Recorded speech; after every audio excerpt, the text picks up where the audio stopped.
강의 시작 전에 몇 가지 안내를 좀 하겠습니다. 우선 출석 점검 관련한 안내를 좀 하겠습니다. 여러분들 쪽지를 받고 내고 여러 가지 굉장히 번거로운 것 같아서요. 저희가 학생들의 의견을 좀 듣고 조교들과 상의해서 방식을 좀 바꾸기로 했습니다. 오늘부터. 우리가 중간에 휴식을 하기 때문에 앞시간, 뒷시간이 있는데 앞시간 시작하고 나서 그리고 이제 뒷시간이 시작될 때 여기가 이제 자리가 블록으로 전부 지금 8개로 구분이 되어 있죠. 각 블록마다 번호가 다 자리에 있기 때문에 종이 하나에 자기가 앉은 의자 번호를 쓸 수 있도록 그렇게 이제 종이를 돌리겠습니다. 왔다 갔다 하면서 쪽지 받아서 내고 이렇게 하지 마시고 이제는 각 블록별로 종이를 돌리면 거기 자기 이름하고 학과 학번 자기 좌석 번호에다가 그걸 써주면 그렇게 출석 체크를 하도록 그렇게 하겠습니다. 두 번째 시간, 그러니까 앞부분 시작할 때는 출석 체크가 안 되고 뒤쪽에만 출석 체크가 된 학생은 지각이죠. 예, 근데 뭐 지각을 가지고 점수 매길 생각은 없고요. 또 성적과 관련된 건데 혹시라도 동점자가 너무 많이 나오면 지각을 덜 한 학생을 좀 우대하도록 예, 그런 정도 참고하겠습니다. 괜찮죠? 그 정도는? 예. 그렇게 하고 자기 안전자리 잘 확인해 주시고요. 그리고 한번 자리에 앉았으면 그날은 꼭 그 좌석에 다시 앉도록 해 주십시오.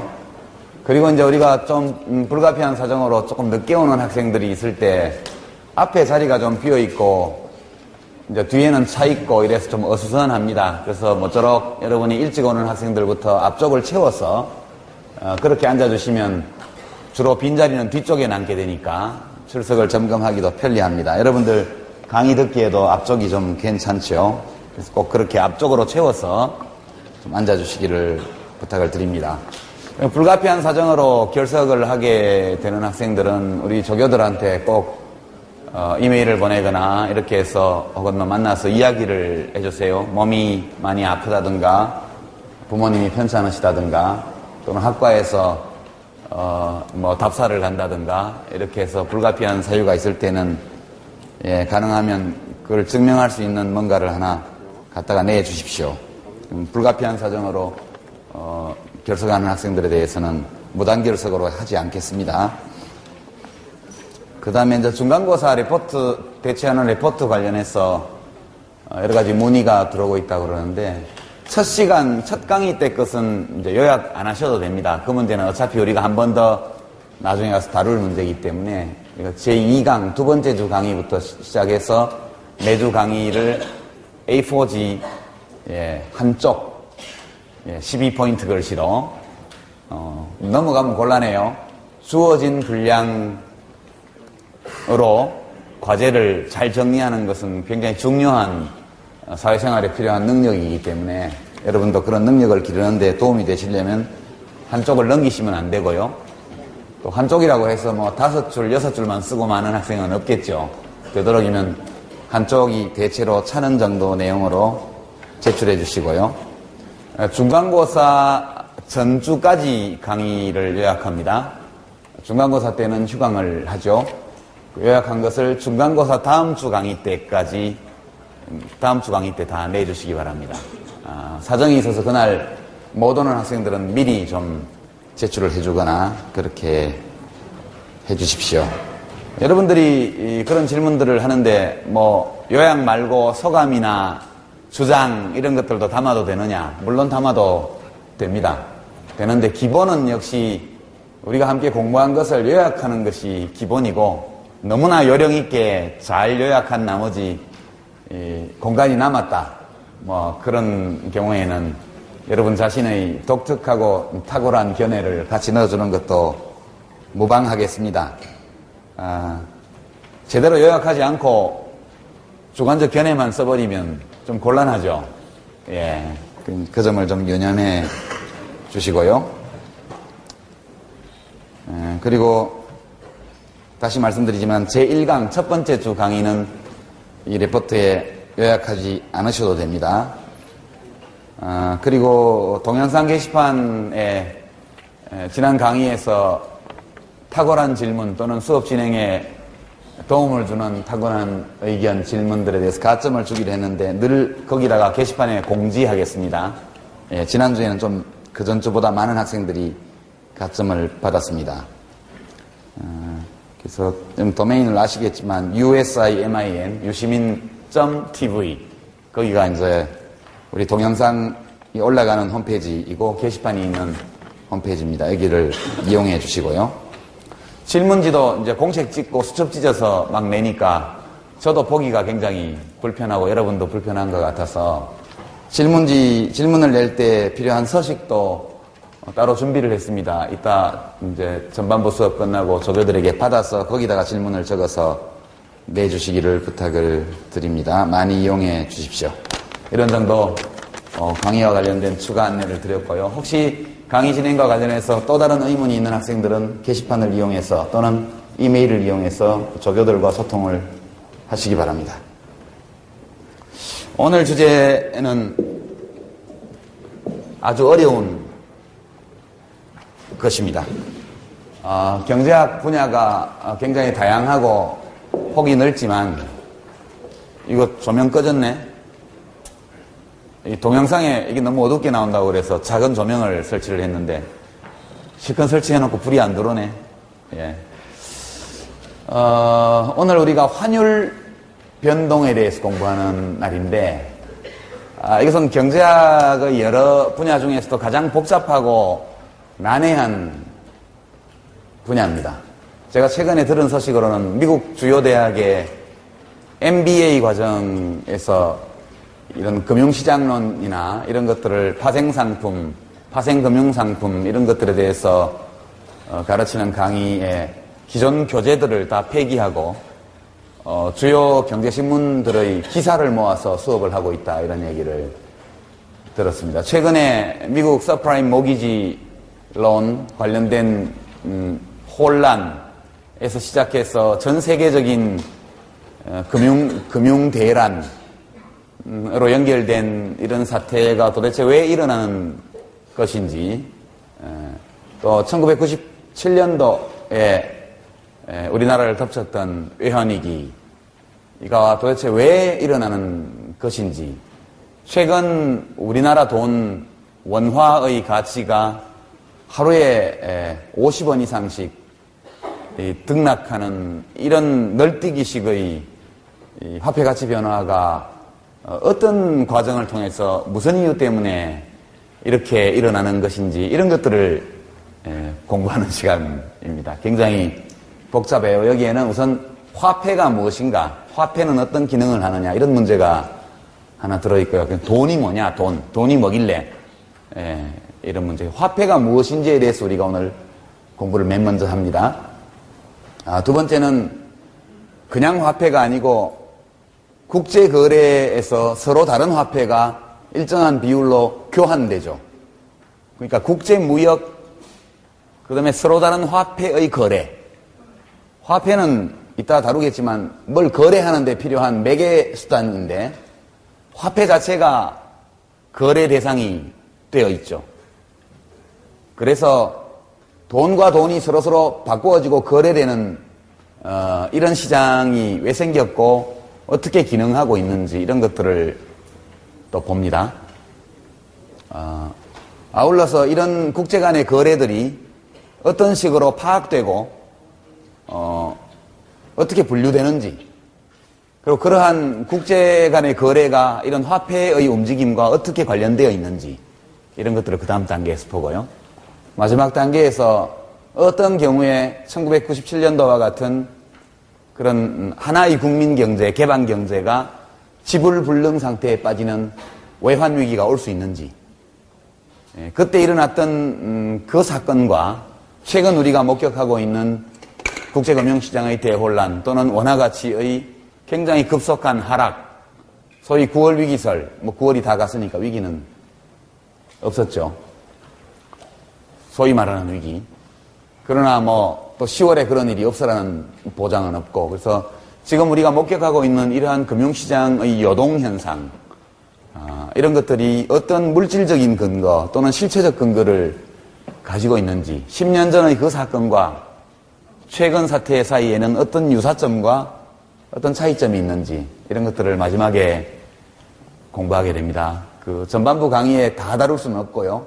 전반부 강의를 듣고 나면 여러분의 머릿속에 쉬는 시간에는 아하, 97년도 외환위기와 같은 사건이 이런 식으로 일어날 수 있겠구나 라든가, 또는 지금 우리가 보고 있는 이런 현상들이 98년도와 이런 점에서 유사하구나, 97년도와, 또는 다르구나, 이런 느낌들을 여러분이 좀 가지게 되기를 희망합니다. 그것이 오늘 수업의 목표입니다.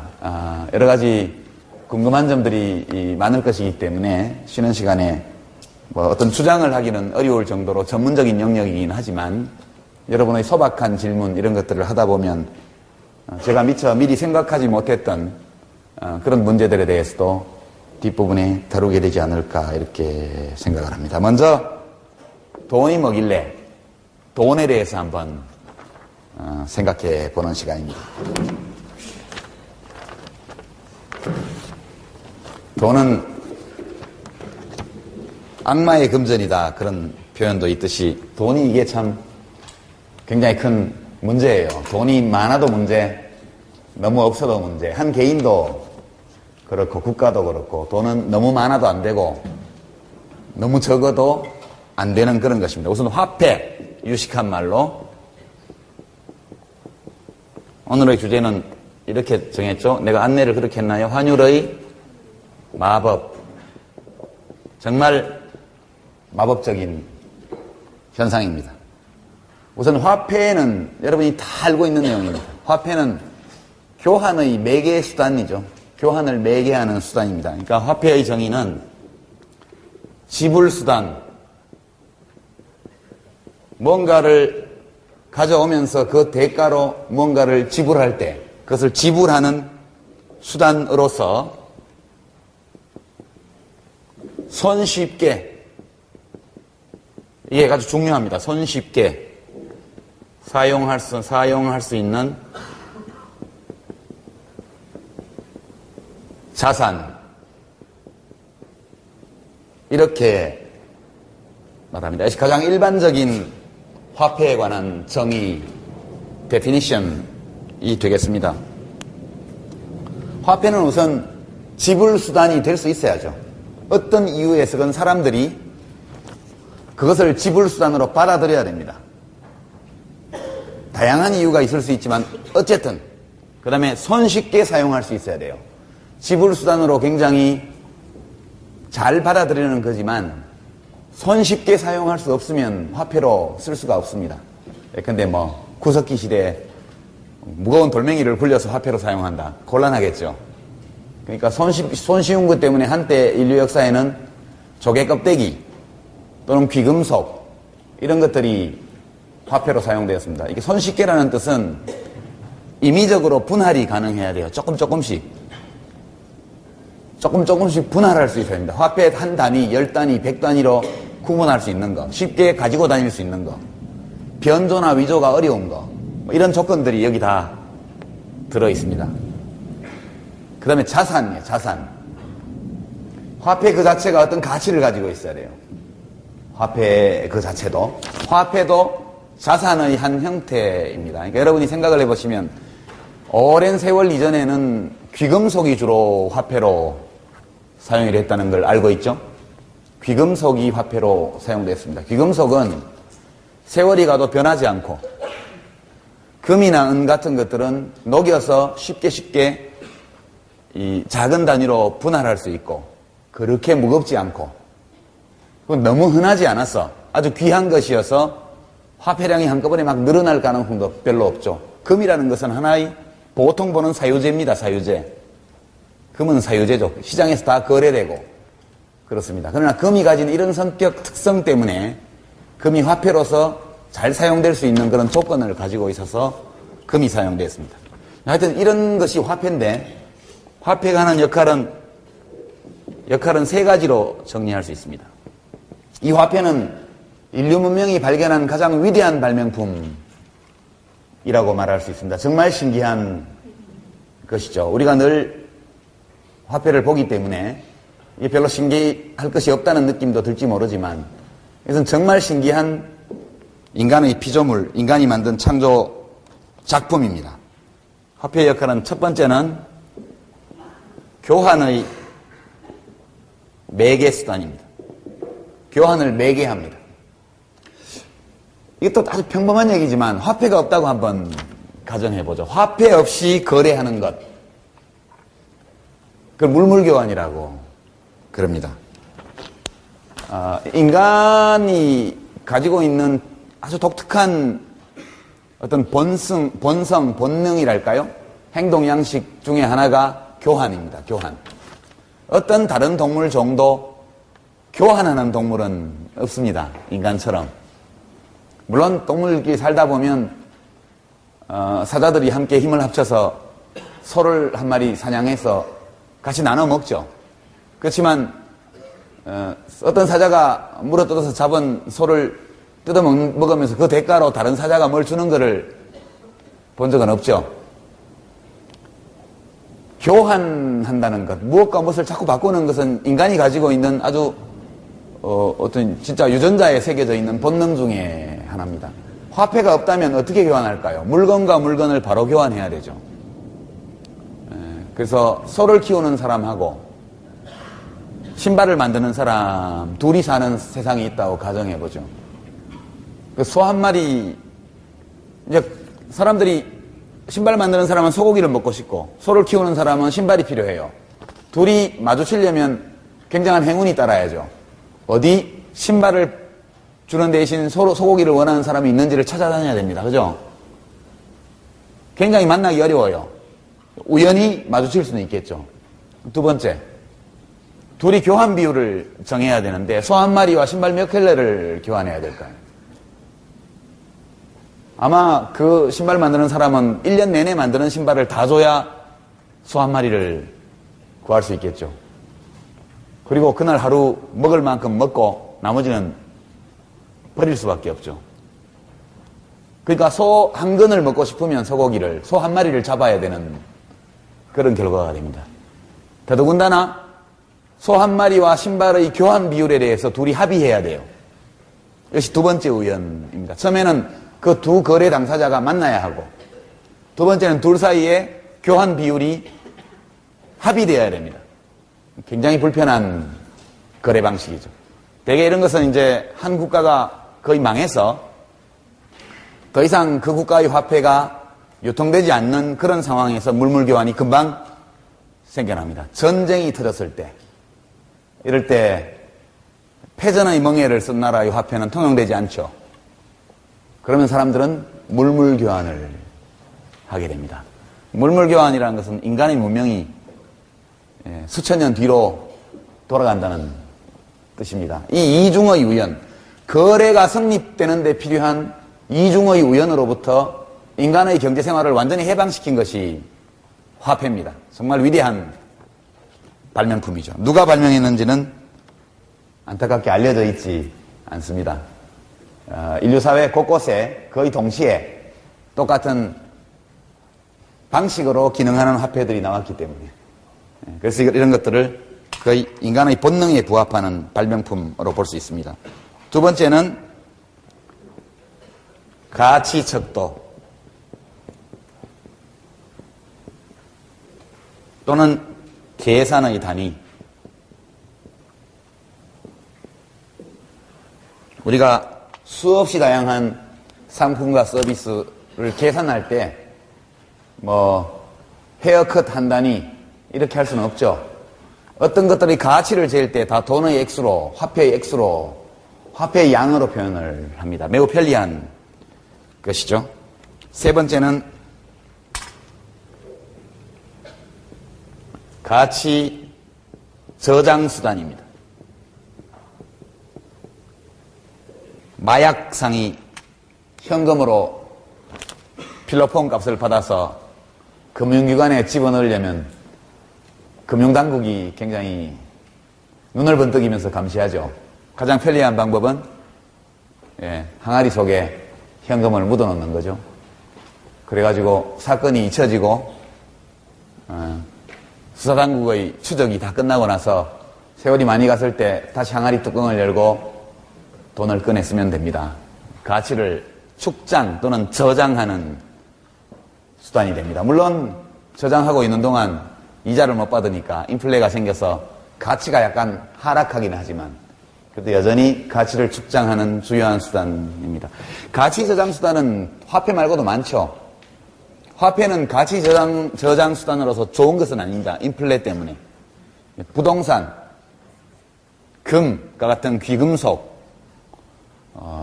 골동품, 고가의 예술품 이런 것들이 전부 가치의 축장 수단 혹은 저장 수단이 됩니다. 그래서 돈이 많은 분들이 그런 걸 사죠.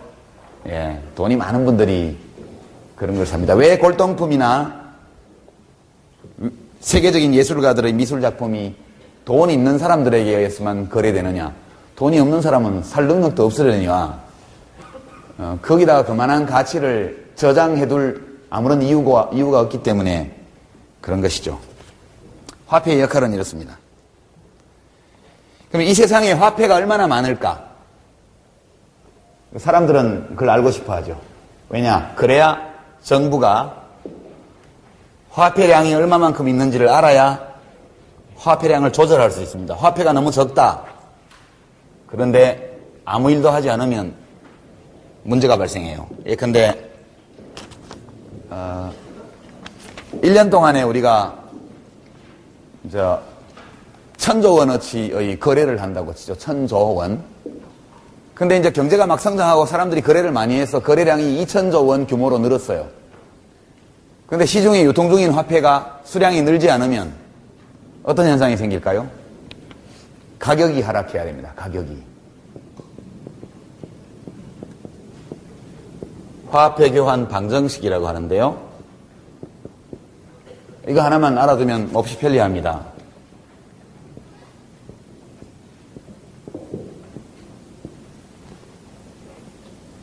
여기서 M은 보통 말하는 통화량입니다. 통화량.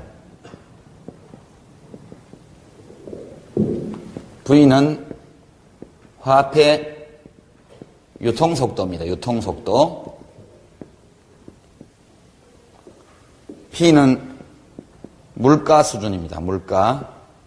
Q는 거래량입니다.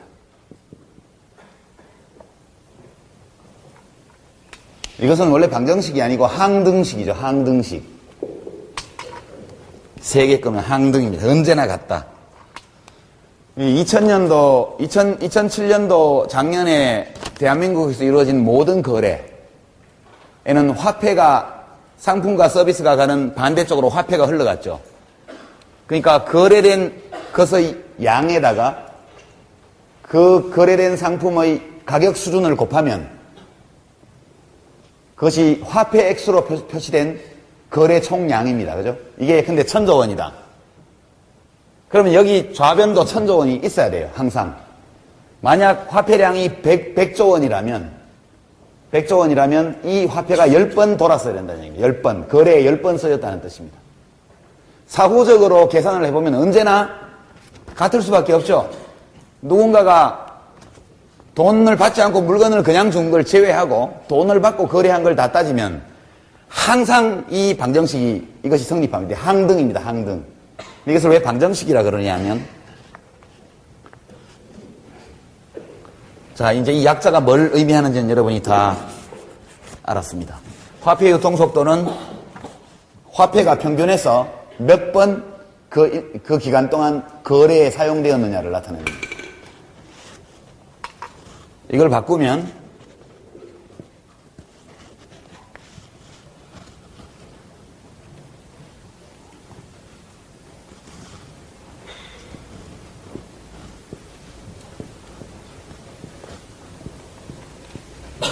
이렇게 되겠죠? Q를 그냥 반대쪽으로 넘겼습니다. Q를 반대쪽으로 넘기면 MV를 곱해서 Q로 나눈 것이 물가 수준을 나타내는 거죠. 여기서 통화량이 일정하다고 합시다. 일정하다는 뜻은 바를 위에 설치합니다. 바를 설치하면 이 통화량이 정부가 통화량을 변화시키지 않아서 통화량이 일정하다고 가정하고 이 경제가 성장하지 않는 경제여서 같은 규모의 거래만 계속 일어나는 나라라고 생각해보죠. 아니, 이게 아니다.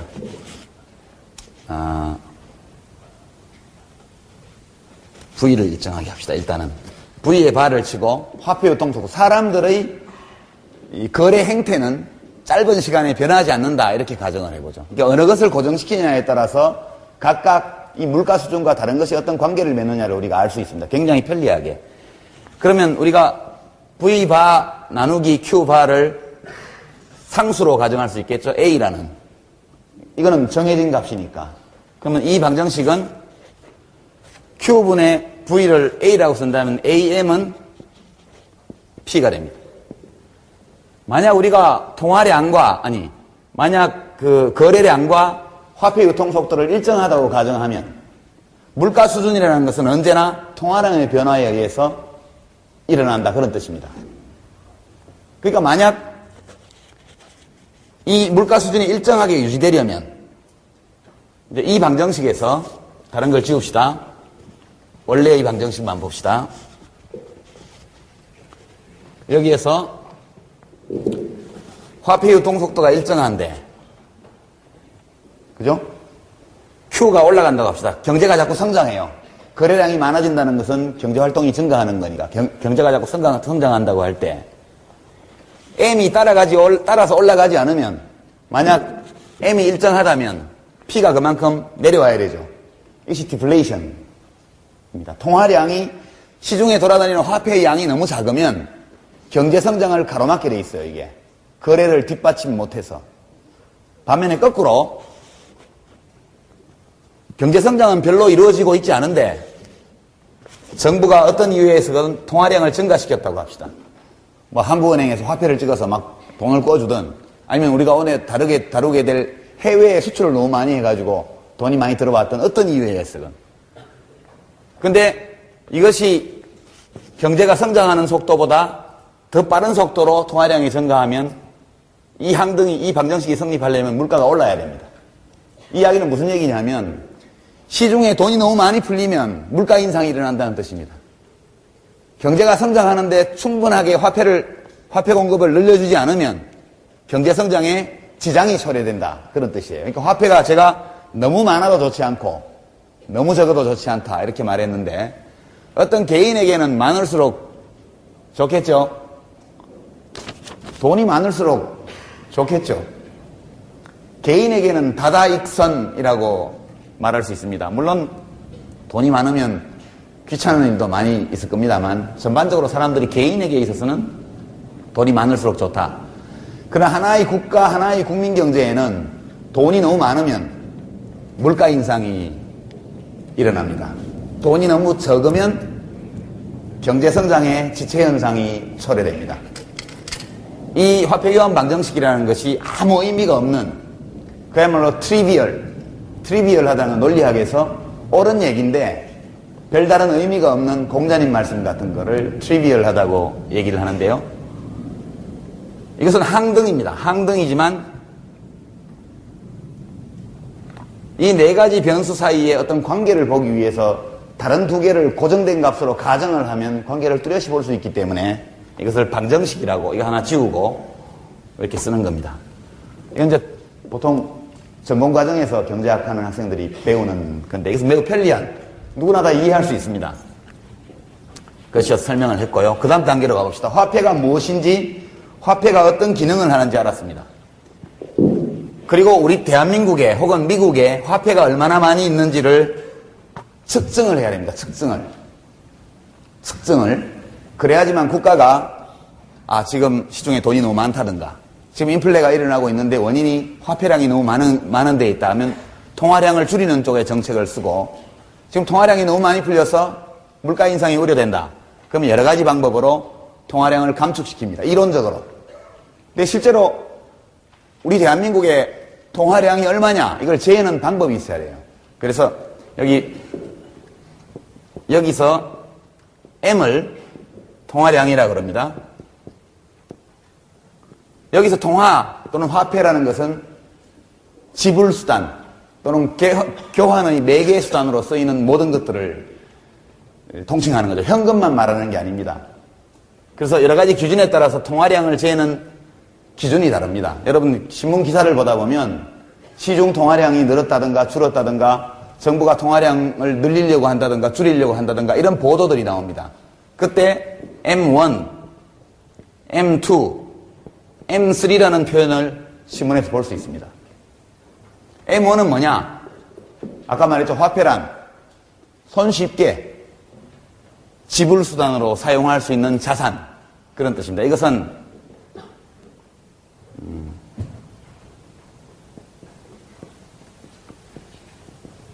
시중에 풀려있는 화폐, 한국은행에서 발권해가지고 시중에 돌아다니는 모든 지폐와 동전 또는 화폐량이라는 표현보다는 현금, 유통 중인 현금 이렇게 얘기하죠.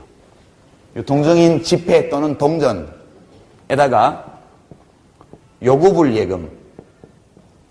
요구불 예금이라는 것은 언제든지 찾아 쓸 수 있는 예금을 말합니다. 여러분 지로통장 갖고 있죠? 지로통장에 돈 뺀다고 해가지고 벌금을 물거나 그러지 않죠? 언제든지 돈을 뺐다 넣었다 할 수 있습니다. 또는 여러분은 당좌는 안 가지고 있죠? 자기압 수표를 발행할 수 있는 통장. 그 통장에 들어있는 액수가 뭐 100억이다. 그러면 그 사람은 수표를 막 발행해도 되죠? 수표는 현금과 마찬가지입니다. 수표를 발행할 수 있는 당좌예금. 여하튼 돈을 뺀다고 해서 아무 손해를 보지 않는 그와 같은 형태의 예금을 합쳐서 M1, 제일 작은 단위입니다. 이것이. 두 번째 M2는 M1에다가 저축성 예금을 더합니다. 저축성 예금. 저축성 예금은 정기예금, 정기적금, 요새 머니마켓 펀드라 그래서 MMF라고 그러는데요. 뭐 이렇게 금융기관에 맡겨가지고 시중에서 돈 굴리고 그러는 동시에 자기가 언제든지 지로통장처럼 또 찾아 쓸 수 있는, 크게 손실 보지 않고 이게 약간의 손해를 봅니다. 여러분 정기 적금이나 예금을 하다가 중간에 해지하면 뭐 해지 수수료 뭐 등등 해서 돈을 좀 떼고 주죠. 약간의 손실을 받기는 하지만 필요하면 언제든지 현금처럼 쓸 수 있는 그런 자산 형태입니다. 저축성 예금이. M3는 제일 큰 개념입니다. M2에다가 기타 금융자산 또는 금융을 괄호에 넣고 자산. 심지어는 부동산도 지불수단으로 쓸 수 있죠. 그렇지만 부동산 같은 경우에는 급매물로 내놓으면 손해를 엄청나게 보니까 사람들이 이것을 지불수단으로 쓰지 않습니다. 그러나 보험, 종신보험 같은 거, 뭐 들은 지 한 15년, 20년 됐다. 급하면 해약해가지고 돈을 찾았습니다. 지불수단으로 사용될 수 있는 거죠. 이 M3는 거의 쓰지 않습니다. 우리가 보통 가장 많이 쓰는 통화량 지표는 M2입니다. M2.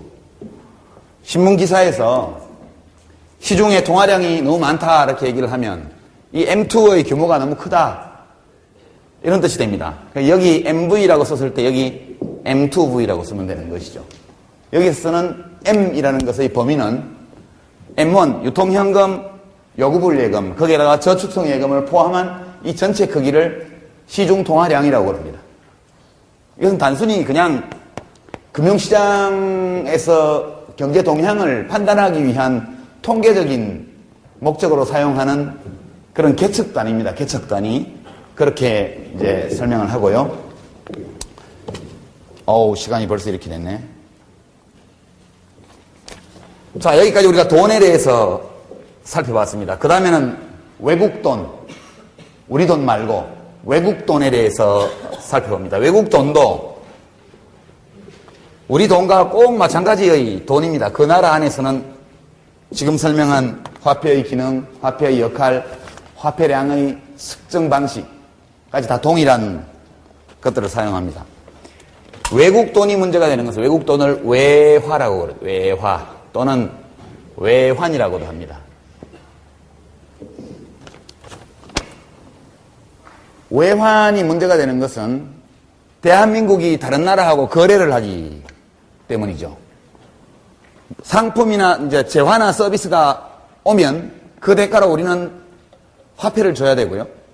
우리가 자동차와 핸드폰을 다른 나라에 주면 그 나라에서 화폐를 받아와야 합니다. 그렇지 않으면 거래가 성립되지 않죠. 반드시 상품과 서비스가 어느 한쪽으로 흘러가면 반대쪽으로는 화폐가 흘러 들어옵니다. 그런데 국제 간에 거래되는 그런 서비스와 재화의 거래의 지불수단으로 사용되는 화폐는 아무 나라 화폐나 사용될 수 있는 게 아니죠. 신뢰성이 있는 화폐라야 지불수단으로 사용됩니다. 만약 금 같은 귀금속이 뭐 한 1년 지나가지고 썩어버린다. 그러면 화폐로 사용됐을 리가 만무합니다. 그래서 뭐 물고기라든가, 그죠? 배추라든가 이런 것들은 화폐로 사용될 수 없는 것이죠. 대한민국의 원화는 우리나라 안에서는 아무 문제 없이 통용되지만 국제 무대에 나가면 신뢰를 얻고 있지 못하죠. 지불수단으로 사용할 수가 없습니다. 국제시장에서는. 물론 필리핀, 뭐 말레이시아, 인도네시아 이런데 관광 가가지고 1,000원 한국 돈도 받아요. 가능하죠. 국지적으로 중국이라든가 이런 데 가면 통합니다, 그게. 그렇지만 전반적으로 국제거래에서는 사용되지 않는 화폐입니다. 우리는 국제거래를 하기 위해서는 달러로 표현되는 주요 국가의 화폐를 손에 넣어야 돼요. 그것이 유로, 달러, 엔, 그 세 가지가 지금 제일 중요한 국제적인 통화입니다. 그래서 통칭해서 그냥 달러라고 하죠, 달러. 그냥 달러라고 합시다. 달러 가지면 세계 어디 가서도 거래가 되니까요. 여기 대한민국입니다. 여기 외국입니다. 여기에서 미국을 외국이라고 하죠. 세계에는 한국과 미국 두 나라만 있다. 이렇게 가정하면 됩니다. 그러니까 한국을 제외한 모든 나라를 다 묶어서 외국 이렇게 얘기합니다. 여기 상품, 서비스가 외국으로 수출되죠. 그럼 여기로 달러가 옵니다. 우리가 여기서 상품이 아니라 재화와 서비스, 이걸 통칭해서 상품이라고 그러죠. 여기서 마찬가지로 재화와 서비스를 우리가 사오면 반대로 달러가 가야만 합니다. 우리가 수출을 왜 하느냐? 수입하기 위해서. 수출은 선이고 수입은 악인 것처럼 생각하는 경우가 많죠. 그러나 사실은 진실은 그게 아니고 수입이 선입니다. 선. 종이 쪽지에다 잉크 묻혀갖고 내보내면 외국에서 만든 좋은 물건이 다 들어오잖아요. 그만큼 좋은 게 어디 있어요? 수입은 선이고 수출은 악입니다. 수입하려니까 달러가 필요하고 달러를 벌려니까 수출을 할 수밖에 없는 거죠. 종이 위에 미국 연방준비은행 뭐 글씨 써진 잉크 발라놓은 그거를 받고 엄청나게 힘들어서 만든 걸 다 주잖아요. 우리가 미국에. 수출은 악이죠. 수입이 선입니다. 근데 수입을 하려면 수출을 해야 되니까 수출이 선인 것처럼 이야기하는 거죠. 소비는 선이고 저축은 악이죠. 그죠? 소비하면서 사는 게 좋지 맨날 저축하면서 사는 게 좋습니까? 근데 미래에 더 많이 소비하려면 지금 저축을 해야 되니까. 그래서 저축이 선인 것처럼 이야기되는 거죠. 일하는 건 악이고 노는 건 선이다. 저는 그렇게 생각합니다. 왜 노는 게 선이고 일하는 게 악일까? 평생 일만 하면서 소비는 최소한으로 하는 인생과 평생 놀고 먹으면서 맨날 여가 생활만 하는 인생, 어느 쪽을 여러분이 택하겠어요? 당연히 거의 모든 사람이 후자를 택하죠. 먹고 놀려면 돈이 있어야죠. 돈을 벌기 위해서 일을 하는 겁니다. 그렇죠? 예, 큰 회사의 회장님들은 일하는 그 자체가 목적인 것처럼 자기 삶의 보람인 것처럼 이렇게 착각하시는 분들도 굉장히 많아서 뭐 주 40시간 노동자 이러면 이렇게 놀아가지고 나라가 어떻게 되겠어?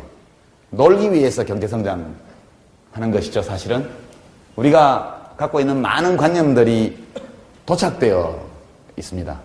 제일 좋은 거는 재화와 서비스를 외국에서 가지고 오는 게 제일 좋아요. 그럴 수만 있다면. 세상에 공짜가 없기 때문에 이걸 가지고 오려면 반드시 이걸 내보내야 돼요. 그래서 달러가 들어오고 이 달러로 이걸 사올 수 있으니까. 이때 국내에서 거래되는 모든 것들은 원화로 거래됩니다. 여기 거래되는 모든 것들은 달러로 거래해야 되죠. 여기서 이제 복잡한 외환거래의 문제가 필연적으로 발생합니다. 그래서 여러분 참고 삼아 잠깐 신문기사를 읽을 때 참고하기 위해서 몇 가지 개념을 소개하고 갈게요. 외국과 대한민국 사이에서는 많은 것들이 오갑니다. 화폐도 오가고 재화와 서비스도 오가고 사람도 오가고, 그렇죠?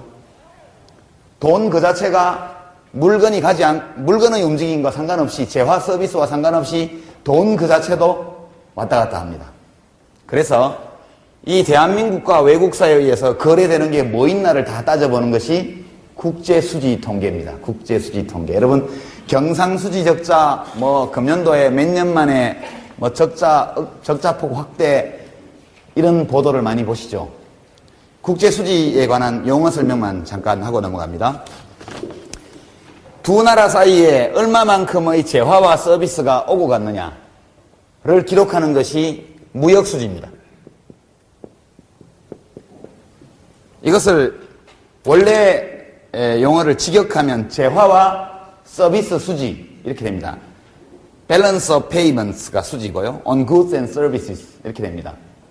Balance of Payments on Goods and Services 몰라도 돼요. 그냥 국제수지 중에서 재화와 서비스 수지는 무역수지를 말한다. 우리가 어떤 재화, 서비스를 밖에 내보내고 갖고 들어오고 이걸 얼마어치를 했느냐를 기록하는 것이 무역수지입니다. 여기에다가 박찬호 선수가 미국 가서 벌어온 돈, 이승엽 선수가 일본 가서 벌어온 돈, 이런 것을 요소소득이라고 합니다. 노동력이라는 요소를 미국 메이저리그 시장에 팔고 일본은 뭐죠? 일본 야구는 뭐라 그러나? 재팬 리그인가요? 하여튼 일본 프로야구 시장에 가서 팔고, 우리 박주영 선수가 프랑스 리그에 가서 AS 모나코 선수로 뛰면서 연봉을 받고, 이런 것들이 전부 요소소득입니다. 노동력이라는 생산 요소를 제공해주고 얻어온 소득이에요. 또 자본 투자를 해가지고 우리나라 어떤 사람이 외국에 자본 투자를 해서 거기서 이익을 벌었다. 중국 펀드, 베트남 펀드 등등 해가지고 여기서 해외 펀드 해가지고 돈 벌어오잖아요. 그러니까 전부 자본을 제공함으로써 얻는 소득. 이게 요소소득입니다. 이 무역수지에다가 요소소득 플러스 이전지출.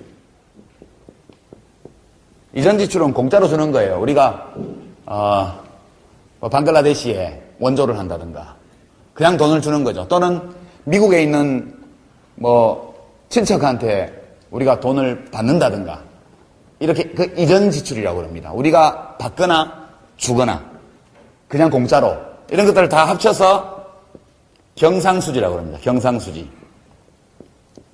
이게 제일 중요해요. 경상수지. 신문에 맨날 나오는 경상수지 흑자, 경상수지 적자라고 말할 때 이 경상수지라는 것은 1년 동안 대한민국이 외국과 얼마만큼 많은 재화와 서비스를 내보내고 들여왔고 한국 사람이 밖에 나가서 일해가지고 얼마를 벌어 들어왔고 외국인들이 한국 와서 일해서 얼마를 벌어 나갔고 이게 요소소득입니다.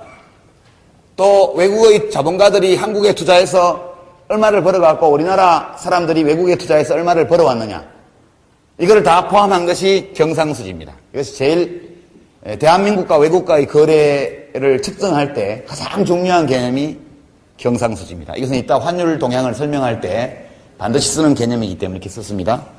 경상수지 말고 상품과 서비스가 왔다 갔다 하는 거고 전혀 상관없이 돈만 왔다 갔다 해요. 그것을 금융수지 또는 자본수지라고 합니다. 이것과 상관없이 그냥 돈이 오고 돈이 갑니다. 우리나라 국민연금이 전 세계에서 세 번째로 큰 연금인데요. 이제는 월드뱅크에 10억 달러를 위탁했다. 그거는 자본만 나간 거예요. 자본만. 동시에 외국인들이 우리나라 주식을 사기 위해 삼성전자, 포스코 주식을 사기 위해서 돈을 갖고 들어왔다. 그것은 뭐가 나간 게 아니고 돈 그 자체가 들어온 겁니다. 우리가 돈을 구워주거나 돈을 빌려오거나 우리나라 사람들이랑 기업이, 정부가 기업이나 정부나 민간 가게가 외국에서 돈을 구워오거나 또는 외국인들이 우리한테 뭔가를 투자하거나 이건 자본 수입, 자본이 들어오는 겁니다. 우리가 똑같은 일을 외국에다 하면 자본 수출.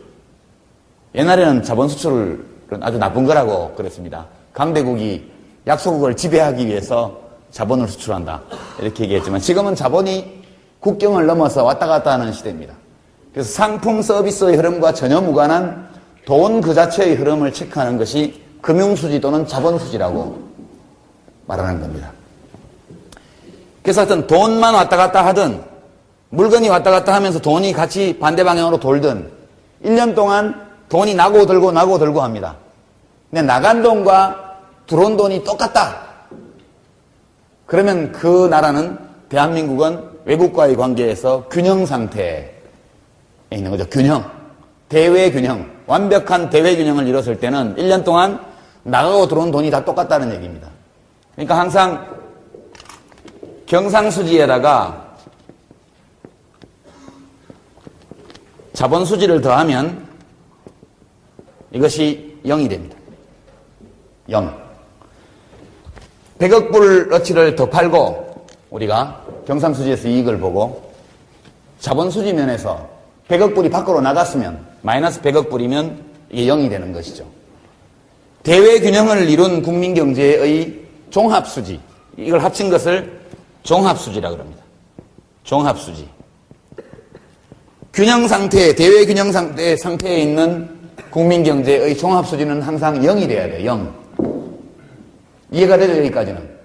안 됩니까? 대체로 그림을 그려보죠. 항상 대한민국과 외국 사이에 무엇이 들락날락합니다. 그 1년 동안 들락날락한 것을 항목별로 파악한 것이 무역수지, 무역수지에다가 자본 혹은 노동력으로 제공한 대가로 온 것을 요소소득이라 그러고요. 여기다 공짜로 주고받은 것을 이전지출이라고 하는데 이걸 다 합친 것을 경상수지라고 합니다. 이건 전부 다 뭔가가 왔다 갔다 한 거고 상관없이 돈 자체만 왔다 갔다 한 것을 자본수지라고 그래요. 국가가 이 자본수지와 경상수지를 합친 것이 0이 되면 대외적으로 완전한 균형 상태에 있다. 이렇게 말할 수 있습니다. 이것이 전부 스토리의 전부입니다. 만약 이것이 0이 아니라면 그러면 그 나라는 불균형 상태에 있는 것이죠. 저것이 0이 안 되면 일시적으로 0이 안 되는 상태를 유지할 수는 있지만 항구적으로 저 균형이 깨진 상태로는 오래 갈 수가 없습니다. 어느 시점에선가 제대로 대처하지 않으면 파산하게 되어 있습니다. 국가가. 그래서 이것은 이제 용어 설명을 했고요. 다음 외환시장으로 넘어갑니다. 외환시장. 예고한 것처럼 좀 복잡하죠. 그러나 직관적으로 생각해 보세요. 여러분 자신이 대한민국이고 나머지 모든 학생이 외국이란 말입니다. 외국. 내가 다른 사람들과 오고 거래하거나 뭘 사고 팔고 했거나 혹은 돈을 꿔주고 빌려오고 했던 모든 것들을 다 기록한 것이 국제수지표라고 말할 수 있습니다. 여러분을 국가로 생각한다면 외환이라는 것은 여기서는 달러를 그냥 외환이라고 하죠. 외환이 외국 돈이 여러 개 있건 한 개 있건 원리적으로는 똑같습니다. 환율. 환율이란 뭐냐? 이것은 일반론으로 말하면 자국 화폐로 표시한 외화 한 단위의 가격, 자국 화폐로 표시한 외화 한 단위의 가격, 이것이 환율입니다. 환율. 바꾸는 비율. exchange rate. 이렇게 말을 하죠. exchange rate. 몇 대 몇의 비율로 바꾸느냐. 달러 환율이라는 것은 뭐냐? 원화로 표시한 1달러의 가격. 이것이 환율입니다. 지금 얼마죠? 1150원 좀 됐나요, 어제? 여기쯤 됐죠? 제 기억에 한 1150원 이쪽 저쪽을 요즘 왔다 갔다 하는 것 같은데. 그러니까 1달러는 1150원이다. 우리 돈으로 표시한 외환, 외국 화폐 한 단위의 가격이 환율입니다. 환율이 올라간다? 그러면 그게 1150원에서 1250원, 1300원 이렇게 되는 겁니다. 그러면 우리 돈의 가치는 올라가나요? 내려가나요? 내려가죠. 우리 돈의 가치는 내려가게 되어 있습니다. 환율은 외국 화폐로 표시한 우리나라 돈 한 단위의 가격을 환율로 할 수도 있습니다. 미국은 보통 그런 지표를 많이 쓰죠. 만약 우리가 그런 지표를 쓴다면 환율은 1150분의 1 되겠습니다. 이렇게 얘기를 해야죠. 굉장히 소수점 이하 막 가기 때문에 번거롭습니다. 편의상 우리 화폐로 표시한 외국 화폐 한 단위의 가격을 우리는 환율로 쓰는 겁니다. 그게 편리해요. 우리 돈이 약세니까. 단위가 너무 크니까. 그러나 우리가 미국인이라면 강의를 할 때 이렇게 하지 않죠. 1달러당 몇 엔, 1달러당 몇 유로 이렇게 해서 외국 화폐로 표시한 우리나라 돈의 가격을 환율로 쓸 겁니다. 그럼 그래프도 좀 세로축, 가로축이 바뀌고 그런 기술적인 차이에 불과하고 마찬가지입니다. 교환 비율을 정하는 거기 때문에 환율이 인상된다, 환율이 올라간다는 것은 우리의 돈값이 떨어진다는 뜻입니다. 그래서 환율 인상은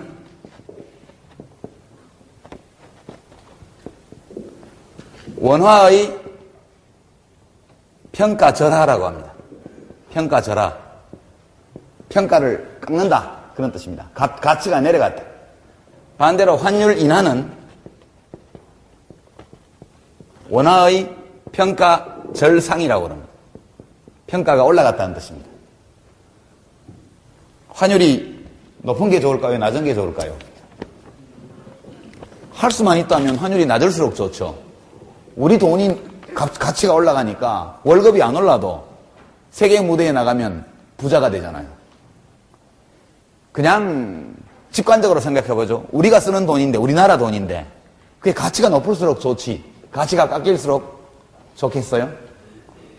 저는 환율이 떨어질 때 지난 5년간 1350원 선에서 920원까지 약 30% 가까운 환율 인하가 이루어지는 동안 굉장히 좋았습니다. 자부심이 생기고 한국 돈값이 올라가는구나. 한국 돈값이 올라가면 한국 사람 몸값도 올라가는 거야.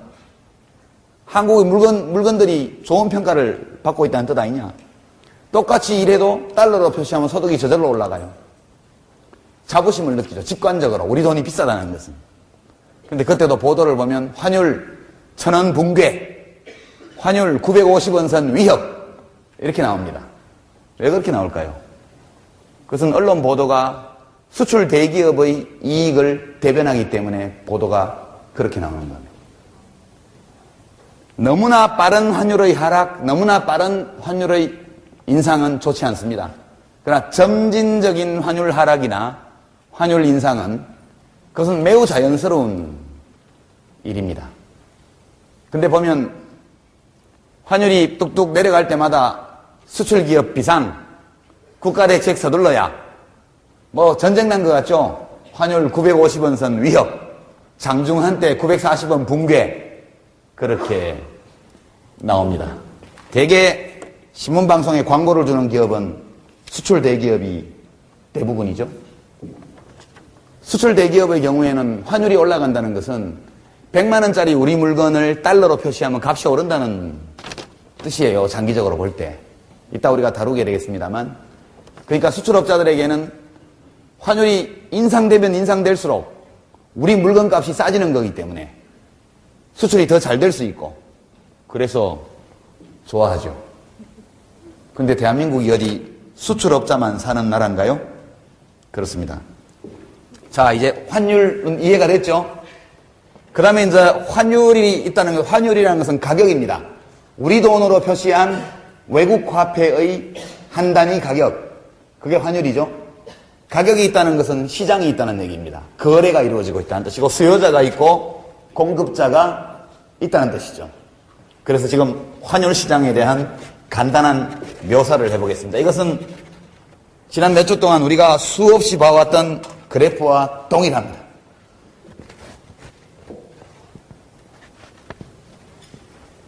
여기 보통 가격 이렇게 들어가 있죠. 여기서는 뭐라고 쓸까요? E라고 할까요? exchange. 예. exchange rate니까 E라고 쓰죠. 이게 환율입니다. 달러 시장을 생각하는 거죠. 달러 시장을. 달러를 사고 팝니다. 달러 자체가, 외환 자체가 거래 대상입니다. 화폐가 교환의 매개수단이고 지불수단인데 화폐 그 자체가 거래 대상이 된 것이 외환시장이죠. 늘 보던 그래프입니다. 이렇게. 여러분도 경제학자가 될 수 있죠. 일단 이 그림만 그릴 줄 알면 예, 경제학자가 됩니다. 이것은 달러의 공급 곡선입니다.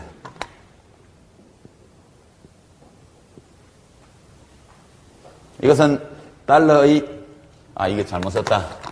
공급 곡선을 S라고 하고 수요 곡선을 D라고 썼죠. 뭐의 공급 곡선이냐?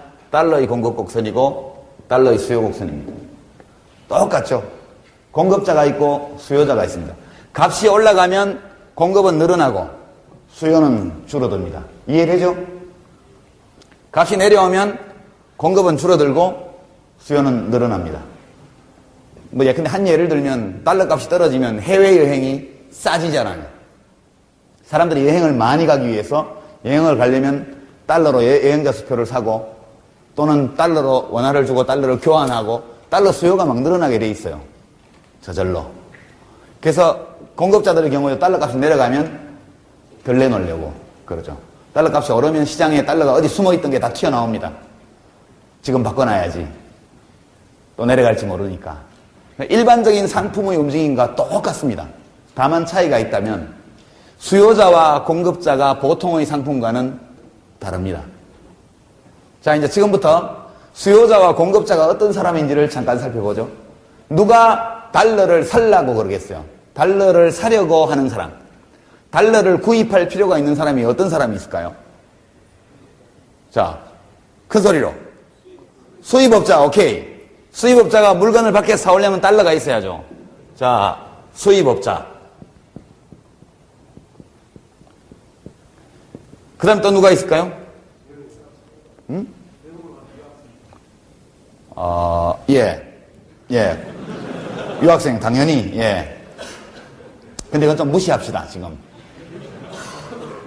만약 우리가 미국 대학에서 제공하는 교육 서비스, 미국 대학에서 유학하는 것을 교육 서비스를 사는 거로 간주한다면, 그것은 미국 대학이 하버드 대학이 제공하는 교육 서비스를 구입하는 거죠.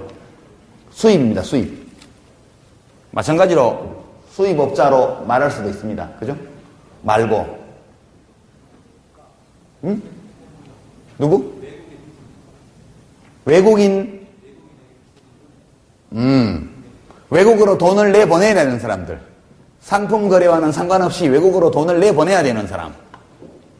이것을 자본 수출업자라고 하겠습니다.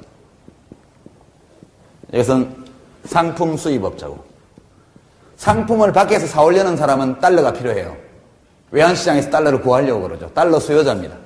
동시에 외국은행에 내가 투자를 해야 되겠다든가 베트남에 투자를 한다든가 중국에 투자를 한다든가 혹은 미국의 리먼 브라더스를 매입해야 되겠다. 산업은행에서 추진했죠. 리먼 브라더스를 합병해서 산업은행이 사겠다. M&A 하겠다. 어마어마한 돈이 필요하죠. 자본 거래를 위해서 우리나라에서 외국으로 자본을 수출을 하려고 하는 사람들이 있습니다. 화폐를 내보내려고 하는 사람들. 그 사람들을 자본 수출업자라고 합니다. 또 누가 있을까요?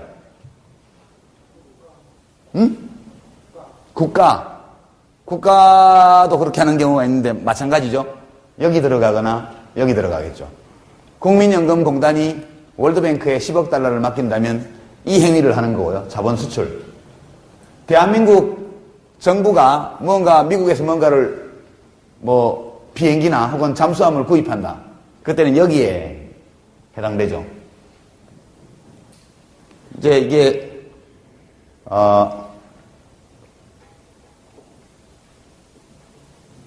예. 하여튼, 둘만 봅시다, 그러면. 자본 수출업자, 수입업자. 자본 수출업자를 좀 내국인과 외국인으로 나눠볼 수 있겠죠.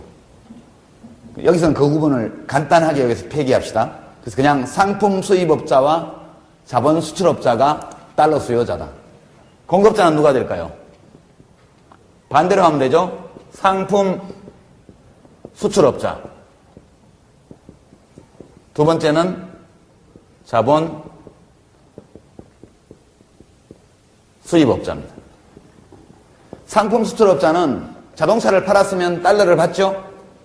그거 갖고 뭐 해야 돼요? 종업원들 월급도 줘야 되고, 협력업체에 납품대금도 줘야 되고, 다 줘야 전국적으로 원화로 다 바꾸게 돼 있습니다. 달러를 가지고 들어와서 팔죠. 자본 수출을 하는 사람들이, 상품 수출을 하는 사람들이. 자본 수입업자는 외국에서 돈을 꼬았어요. 국내에서 그걸 써야 돼요. 반드시 원화로 바꿔야죠. 국내에서 거래를 하려면. 그래서 달러를 누가 시장에서 공급하느냐 하면 이 두 집단, 이 달러를 공급합니다. 다른 사람도 많아요. 어떤 개인들, 그냥 투기 목적으로. 하지만 원론적으로 보면 이 사람들이 달러를 수요합니다. 달러를 필요로 하는 사람들이에요. 외환 시장의 변동이라는 것은 다 이 두 집단의 선택, 두 집단의 행동과 관계가 되어 있습니다. 시간이 너무 부족한데요. 그러면 이 시장에서 어느 시점에선가 수요 곡선과 공급 곡선이 이렇게 생겼다면 거래량은 이렇게 되고 균형 환율은 이렇게 되겠죠. 트리비얼한 겁니다. 트리비얼한 거. 트리비얼하다는 것은 논리학적으로 맞는 말인데 그 자체가 의미하는 바는 없다. 그런 뜻입니다. 그냥 이것은 맞는 말인데 우리가 이 수요 곡선과 공급 곡선이 어디에 위치하고 있는지 구체적으로 어떻게 생겼는지에 대한 정보를 갖고 있지 않기 때문에 그 이상의 의미는 없는 겁니다. 외환시장이 있으면 수요 곡선이 우하향하고 공급 곡선이 우상향해서 어딘가에 균형 가격, 균형 환율과 균형 거래량이 있다. 까지만 이것은 얘기를 하는 겁니다. 그럼 도대체 환율은 왜 변동하는 것일까? 왜 환율은 변동하는 것일까? 왜 변하는 것일까? 그것을 설명하기 위해서 이 그림을 설명했습니다. 환율 변동의 원인 세 가지가 있습니다. 첫 번째는 장기 원인이고요. 두 번째는 단기적 원인이고 세 번째는 초단기적 원인입니다. 제일 장기적인 원인은 물가입니다. 물가. 두 나라가 한국과 미국이 거래를 하고 있는데 두 나라가 교역을 하고 있어요. 아무런 변화가 없다고 합시다. 해마다 똑같은 양의 상품과 서비스가 거래되고 해마다 똑같은 양의 자본 거래가 이루어진다고 가정하죠. 두 나라는 모두 성장률이 제로고 인구도 그대로고 기술 수준도 그대로고 아무것도 변하지 않는 스테디 스테이트 상태, 평형 상태에 있다고 가정을 하는 거예요. 근데 어떤 이유에 의해서 그 이유라면 예컨대 한국은행이 갑자기 돈을 찍어서 통화량을 늘렸어요. 어떤 이유에 의해서든. 그래서 한국의 물가가 2배가 됐다고 하죠. 미국의 물가는 가만히 있어요. 한국의 물가는 2배가 됐어요. 환율이 어떻게 될까요? 환율이 2배로 올라야죠. 자, 이제 가만히 생각해 봅시다. 이 매직펜 하나가 지금 현재 1달러는 1,000원이라고 합시다. 이게 1,000원짜리예요. 1,000원짜리. 미국 수도 1,000원, 미국 수도 1달러, 한국 수는 1,000원. 두 나라 사이에는 거리가 너무 가깝고 인간에게 공간을 순식간에 이동하는 기술이 있어서 운송 비용은 하나도 들지 않는다. 이렇게 가정을 합시다. 들어도 결과는 마찬가지예요. 한국에서는 1,000원, 미국에서는 1달러. 근데 물가가 2배로 올랐다는 것은 이것이 2,000원이 됐다는 얘기죠. 한국에서. 미국서는 여전히 1달러예요. 근데 환율은 1,000원이에요. 여러분이 머리가 좋다면 무슨 일을 할 것 같아요? 네? 미국에서 이걸 사요? 미국에서 이걸 사다가 한국에서 팔면 거지 되죠. 맞나? 맞죠? 부자 되죠. 거지 되죠. 헷갈리죠, 지금? 자, 여러분이 미국에서 이거를 1불을 주고 샀다고 생각해봐요. 한국에 오면 얼마에 팔 수 있어요? 2,000원. 그러면 그 2,000원을 다시 달러로 바꾸면 환율은 1,000원이야, 지금. 1달러에. 2불이 되죠. 부자가 되겠죠. 미국서 1불 주고 사가지고 한국에 와서 2,000원 받고 팔고 그 2,000원을 다시 달러로 바꾸면 2불이 되니까 2배 장사를 할 수 있죠. 시장 경제에서는 일물 일가의 법칙이 성립해야 합니다. 원 프라이스. 일물 일가.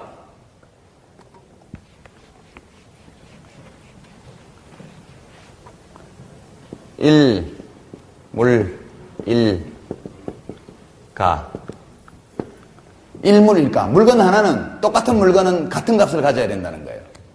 근데 지금 환율이 1달러에 1,000원으로 고정되어 있는데 한국서 물가가 2배로 올랐다는 얘기는 한국에서 똑같은 물건이 2배의 값에 팔리고 있다는 얘기입니다. 이 시공간의 가격 차이를 아비트라지라고 합니다. 아비트라지. 불어인데요. 아비트라지. 시공간을 이유로 한 가격 차이. 동일한 물건, 동일한 상품의 가격이 시공간을 두고 다를 때 그 시공간의 가격 격차를 이용하면 돈을 벌 수 있죠.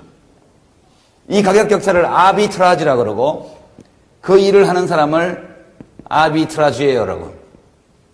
GEUR. 시공간의 가격차를 이용해서 거래를 해서 돈 버는 사람. 이런 사람들이 있죠. 이런 사람들 덕분에 일물일가가 이루어지는 겁니다. 여러분 누구나 다 미국서 1불 주고 사서 한국 가서 2,000원에 판 다음에 달러로 바꾸면 2달러를 가질 수 있다는 걸 누구나 알 수 있죠. 많은 사람들이 그 거래에 나선다고 생각해 봐요. 그러면 외환시장에서는 무슨 일이 벌어질까요? 외환시장에서는 이 미국서 물건을 사려면 어떻게 됩니까? 달러를 구해야죠. 달러 수요는 늘어나게 되어 있습니다. 그렇죠? 원화 공급도 늘어나죠. 원화를 내놓고 달러를 살려고 그러니까 달러 수요가 늘고 원화 공급이 늡니다.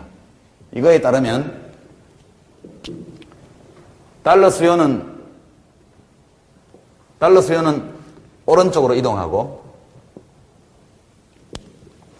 1,000원이라는 환율이 그대로 있다고 할 경우에 수요 곡선이 오른쪽으로 이동하는 겁니다. 이걸 빨간색으로 해보죠.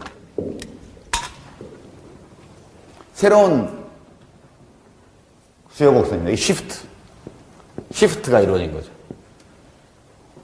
환율이라는 물가 차이라는 것 때문에, 물가 차이라는 이 그래프에 있지 않은 어떤 이유 때문에 수요가 늘어난 겁니다. 공급은 왼쪽으로 이동해서 줄어듭니다.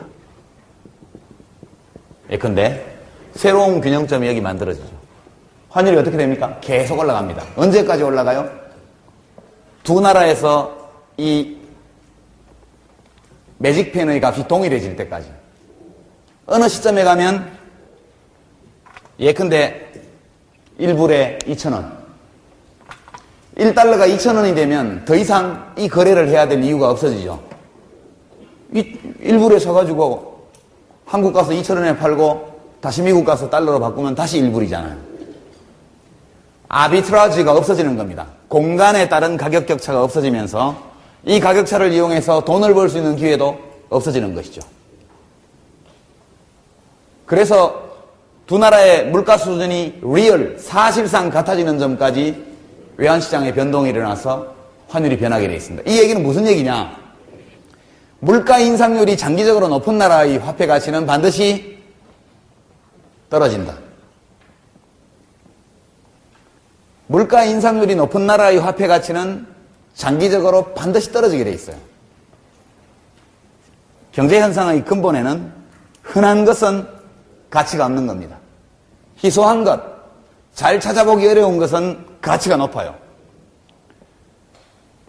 물가가 비싸다는 것은 그 나라의 돈이, 물가가 인플레가 생겼다는 것은 그 나라의 돈이 헤퍼졌다는 뜻입니다. 그 나라 화폐의 희소성이 줄어들었다는 얘기예요.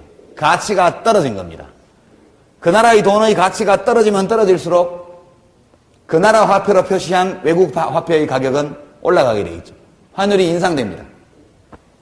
우리나라 화폐의 가치 하락과 환율의 인상이라는 것은 동일한 얘기죠.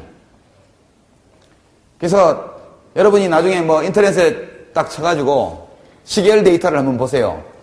달러화의 환율 변화 그래프 이렇게 보면 최근에 들어와서 이런 등락이 있지. 1960년대 이후에 계속해서 달러 대비 원화 가치는 하락해 왔습니다. 환율은 옛날에 뭐 1달러에 뭐 무슨 500원도 안 하던 시절도 있었지만 그것이 꾸준히 올라와서 IMF 전에 800원대까지 환율이 인상이 됐죠. 그러다가 갑자기 2,000원까지 올라갔다가 다시 920원까지 내려갔다가 지금 다시 1,150원, 1,200원까지 올라갔죠. 이것은 단기적인 변동이고 이런 단기 변동이 쭉 있지만 큰 흐름을 보면 원화 가치는 지속적으로 하락해 왔습니다. 엔화에 대해서 그전에 유로화 등장 전에 마르크화에 대해서 스위스 프랑에 대해서 홍콩 달러에 대해서 거의 모든 주요한 나라의 화폐에 비해서 한국의 화폐 가치는 계속해서 하락해 왔습니다. 원인이 뭐냐? 통화량 때문이에요. 박정희 대통령 시절에는 돈을 막 찍었다고. 그때는 중앙은행의 독립이니 뭐 이런 게 없었어요. 세금 내라고 그러면 국민들이 불쾌해하죠. 요새 감세 때문에 난리인데 세금 내라고 해서 기분 좋아할 국민이 없잖아요. 가장 손쉽게 세금을 거둘 수 있는 방법, 국가가 돈을 찍어서 푸는 겁니다. 그러면 그 순간 화폐를 가지고 있는 모든 사람들이 조금씩 손해를 봐요. 돈을 가지고 있는 만큼 전반적인 화폐 가치 하락으로 인해서 자기도 모르는 사이에 국가의 세금을 열심히 내고 있는 결과가 되죠. 대한민국은 지난 80년대 중반까지는 통화정책이라고 할 만한 것이 없었어요. 국가가 통화량을 자기 마음대로 조절했습니다. 지속적으로 통화량을 증가시켜서 국민들이 가지고 있는 화폐 자산, 금융 자산의 가치를 하락시키고 거기서 오는 이익을 국가가 가져가서 사용을 했던 겁니다. 그래서 1990년대 초까지 원화 가치는 쉴 새 없이 하락의 하락을 걸어왔다. 이렇게 말씀드릴 수 있겠습니다. 저 같은 사람은 어릴 때부터 지금까지 한 10년 전까지 우리나라 돈 가치가 떨어지는 것만 봤지 올라가는 걸 한 번도 못 봤거든요. 그러다 마침내 1990년대에 들어와서 우리 돈 가치가 올라가기 시작하더니 IMF가 나버렸죠. 두 번째 이유는, 그러니까 아주 장기적인 이유는 물가입니다. 물가 인상률이 높은 나라의 화폐 가치는 물가 인상률이 그보다 낮은 나라의 화폐에 비해서 가치가 하락하게 되어 있습니다. 미국의 인플레이율과 한국의 인플레이율은 차이가 굉장히 컸거든요. 1970년대에는 물가 인상률이 25% 이랬습니다. 1년에. 상상이 안 되죠? 1년에 25%, 좀 적게 오르는 해가 15%. 과자 사 먹고 며칠 후에 또 용돈 얻어서 사러 가면 그 사이에 100원 올라 있어요. 오일 쇼크가 왔을 때는 라면이 어제까지 200원이었는데 다음날 가니까 300원이 돼 있고 또 일주일 후에 400원이 되고 이런 정도로 물가 인상이 심했던 나라입니다. 우리나라가. 그래서 이제 그랬던 거고요. 단기적으로는 경상수지입니다. 경상수지 흑자를 보는 나라의 화폐는 가치가 올라가게 되어 있습니다. 지속적으로 경상수지 흑자를 보는 나라, 그러니까 우리가 사오는 물건보다 더 많은 물건을 팔아치운 나라의 화폐 가치는 올라가게 되어 있습니다. 올라가야 정상입니다. 안 올라가면 문제가 생기게 되어 있습니다. 지속적으로 경상수지 적자를 보는 나라의 화폐 가치는 반드시 하락해야 됩니다. 하락하지 않으면 엄청난 문제가 생기게 되겠죠. 왜냐? 경상수지 흑자를 봤다는 것은 수출업자가 내보낸 상품 벌어온 돈이 수입업자가 밖에서 쓴 돈보다 많다는 얘기예요. 그렇죠? 수출업자가 더 많은 돈을 벌어와서 달러를 팔고 원화를 샀어요. 국내에 갖고 들어와가지고. 시중에는 달러 공급이 넘칩니다. 그러면 달러 값은 떨어지게 돼 있어요. 서울 외환시장에서. 그래서 경상수지 흑자를 보는 나라의 화폐 가치는 경상수지 적자를 보는 나라의 화폐 가치에 비해서 올라가게 돼 있습니다. 그러니까 우리나라가 경상수지 흑자를 보면 볼수록 환율은 떨어져야 돼요. 이해가 됩니까? 기본 원리는 흔한 것은 가치가 없다. 그게 기본 원리입니다. 우리가 수출 많이 해서 달러를 많이 벌어오면 달러가 흔해지기 때문에 달러 가치가 없어지는 거예요. 달러 가치가 줄어든다는 것은 환율이 하락한다는 뜻입니다. 지난 5년간 약 우리가 1000억 달러의 경상수지 흑자를 봤죠. 대한민국이. 지난 5년간 아마 970억 달러인가 그 정도의 경상수지 흑자를 기록했습니다. 누적 5년 동안. 그 5년 동안 달러의 가치는 1350원에서 920원까지 떨어졌죠. 2002년도에 연평균 달러 환율이 대개 1320원, 30원 그쯤 됐습니다. 2007년도에 920원, 925원 연평균 환율이. 그 같은 기간에 약 1000억 달러 정도의 경상수지 흑자를 우리나라가 봤던 거죠. 두 번째 환율 변동 원인은 경상수지 흑자냐 적자냐. 적자 보면 돈값이 없어지고 흑자를 보면 우리 돈값이 올라간다. 그렇게만. 원리는 똑같습니다. 전부 외환시장에서 달러 공급, 달러 수요와 관련된 문제들입니다. 단기적인 거죠. 이건 단기라는 것은 한 달, 두 달이 아니고 1년, 2년, 3년 정도. 여기서 장기라고 말하는 것은 10년, 20년, 30년을 얘기하는 거고요. 단기라고 하는 것은 1년, 2년, 3년, 4년, 5년 정도를 이야기하는 겁니다. 근데 이 경상수지 흑자, 적자, 물가 수준이라는 것이 하루에 변하나요? 하루에 변하지 않죠.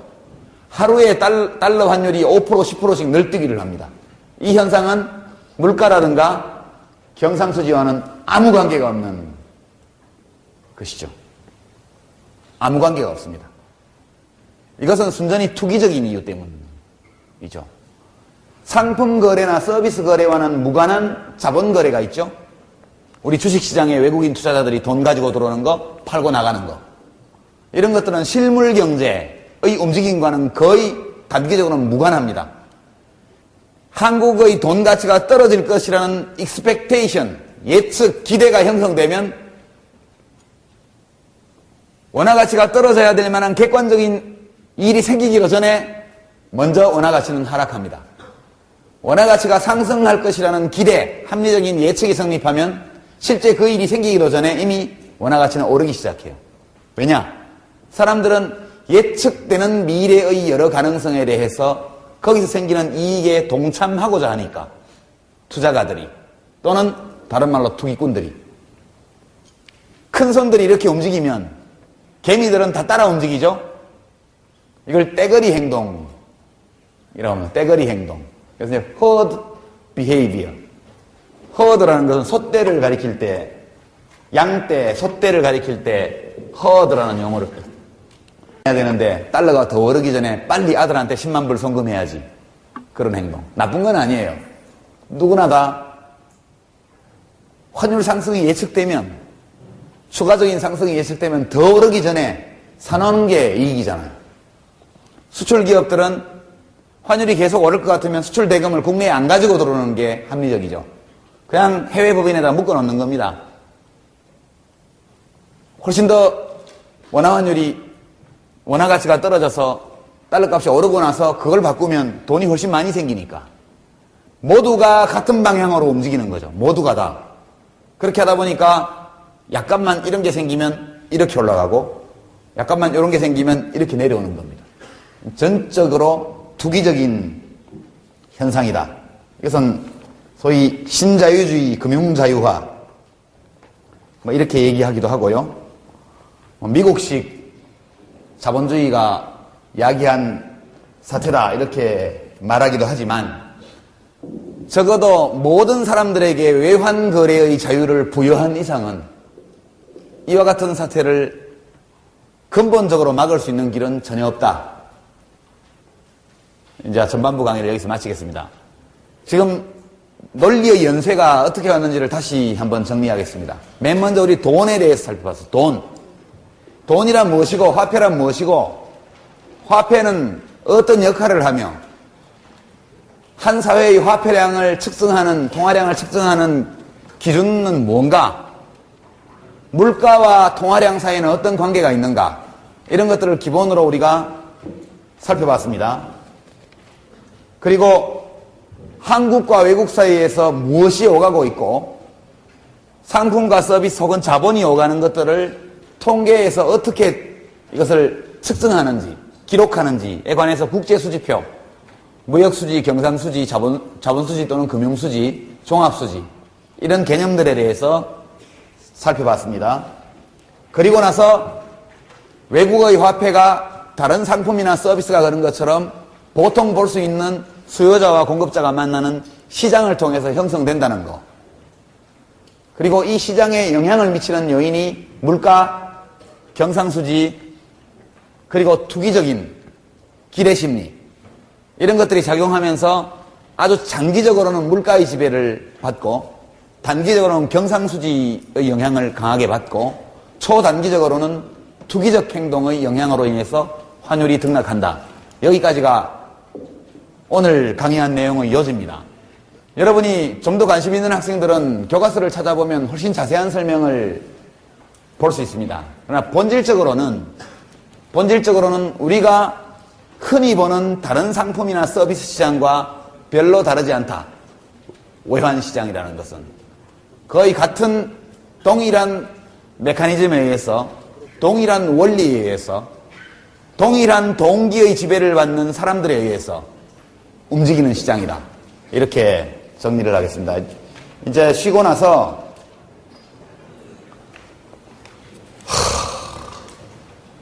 환율 제도에 대해서 제가 쉬고 나서 조금 더 설명을 하고요. 그리고 나서 2007년 외환위기, 97년 외환위기, 그리고 최근의 이 금융혼란에 대한 여러분들의 질문을 기대를 하겠습니다. 그 질문들을 보고 여러분이 궁금하게 하는 것에 초점을 맞춰서 그 두 가지 사건을 다루는 것으로 오늘 강의를 진행하겠습니다. 자, 긴 시간 수고하셨습니다.